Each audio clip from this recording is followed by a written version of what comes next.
Hello friends, बरायबाय Bodo Job Info YouTube चेनेलाव आसा खालामो गासैबो नोंथांमोना मोजां दङ। दा फाइनाली गोदान अफिशियल नोटिस रिलीज खालामबाय SLPRB आ एग्जाम पोस्टपोन खालामबाय।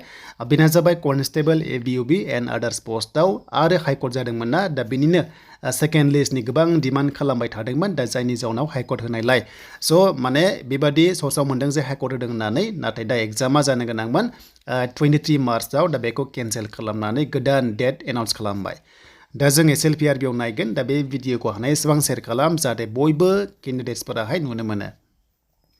दा जों नटिसखौ नायनोसै। फ्रेश नटिस बेयाव रिलीज खालामबाय। दा जों एग्जाम पोस्टपोननि सायाव नायनोसै। एग्जामा 23 मार्चआव जानांगौमोन आरो एडमिटआ गाबोन मोननो गोनांमोन 17 मार्चआव। दा बियो चेन्ज जाबाय डेटआ। दा जों दानिया नायनोसै गोदान अफिशियल नटिस।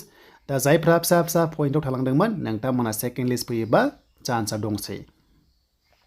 दा ABUB कन्स्टेबल एग्जामा नोंथांमोननिया बेनो जे नटिस फैखादोंमोन एग्जामनि, आरो बे एग्जामा दा माखासे जाहोननि थाखाय पस्टपोन खालामबाय होननानै बिथांमोना नटिसआव लिरदों आरो, नाथाय डाइरेक्ट मेनसन खालामाखै जे सेकेन्ड लिस्ट होगोन होननानै। नाथाय नोंथांमोना बेखौ नायोबा सेकेन्ड लिस्ट फैनाय चान्सआ दङ जे माखासे जाहोननि थाखाय चेन्ज जाबाय। आरो बे गोदान फ्रेश डेटआ जाबाय 6 एप्रिलाव एग्जाम कन्डाक्ट खालामगोन। स' एडमिटआ लेटेस्ट एडमिट मोनगोन बेनो जाबाय नोंथांमोना 1 एप्रिलाव मोनगोन।